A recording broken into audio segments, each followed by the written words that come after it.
ತುಳಿದ ನಾಯಕರುಗಳು ಯಾರೆನ್ನುವ ಇತಿಹಾಸವನ್ನು ಬರೀಬೇಕಾಗಿದೆ.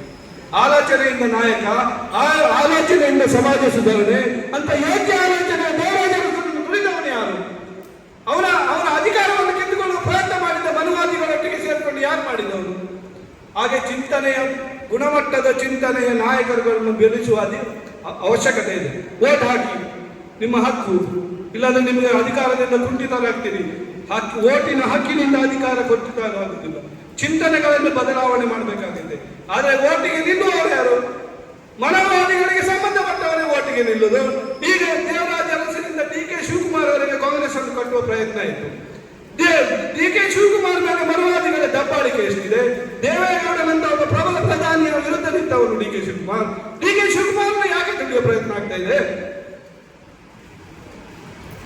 ಅಂತ ಪ್ರಬುದ್ಧ ಕಾಂಗ್ರೆಸ್ಗೆ ಬಲ ಕೊಟ್ಟವರು ಡಿ ಕೆ ಶಿವಕುಮಾರ್.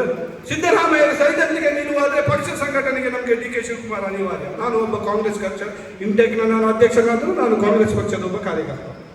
ಹಾಗಾಗಿ ನನ್ನ ನಾಯಕ ಯಾರೆಂದು ನಿಲುವು ತೆಗೆದುಕೊಳ್ಳುವ ಶಕ್ತಿ ನನಗೆ ಬೇಕಾಗ್ತದೆ. ನನಗೆ ಇಬ್ಬರು ನಾಯಕರೇ, ಸಿದ್ದರಾಮಯ್ಯ ನಾಯಕರೇ, ಡಿ ಕೆ ಶಿವಕುಮಾರ್ ನಾಯಕರೇ.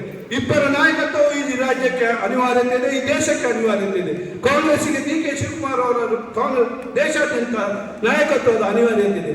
ಅಮಿತ್ ಶಾ ಅಂತ ಒಬ್ಬನನ್ನು ಬಲಿ ತೆಗೆಯಬೇಕಾದ್ರೆ ಡಿ ಕೆ ಶಿವಕುಮಾರ್ ನಮಗೆ ಅನಿವಾರ್ಯತೆ ಇದೆ. ಹಾಗೆ ಕಾರ್ಮಿಕ ಕೃಷಿಕ ಡಿ ಕೆ ಶಿವಕುಮಾರ್ ಒಬ್ಬ ಕೃಷಿಕರ ಮಗ. ಹಾಗೆ ಡಿ ಕೆ ಶಿವಕುಮಾರ್ನ ಉಳಿಸಿಕೊಳ್ಳುವ ಅಗತ್ಯತೆ ಇದೆ ನಮಗೆ. ಡಿ ಕೆ ಶಿವಕುಮಾರ್ ಅಧಿಕಾರಕ್ಕೋಸ್ಕರ ಹೋರಾಟದ ಅನಿವಾರ್ಯತೆ ಇದೆ. ಹಾಗೆ ಕಾರ್ಮಿಕರು ಮತ್ತು ರೈತರು ಒಂದು ದೊಡ್ಡ ಸಂಘಟನೆ ಆಗಬೇಕು ಜಿಲ್ಲೆಯಲ್ಲಿ. ನನ್ನಿಂದ ಏನು ಬೇಕು? ಬಾಲಕೃಷ್ಣ ಶೆಟ್ಟರು ಬಂದಿದ್ದಾರೆ, ನಮ್ಮ ಅಧ್ಯಕ್ಷರು, ಜಂಟಿ ಸಮಿತಿಯ ಬಂದಿದ್ದಾರೆ. ನಾನು ಅವರ ಹತ್ರ ಮನವಿ ಮಾಡ್ಕೊಳ್ಳೋದು, ನಮ್ಮ ಹೋರಾಟಗಳ ವೇಗ ಜಾಸ್ತಿ ಆಗಬೇಕಾಗಿದೆ. ಹೋರಾಟಗಳ ವೇಗ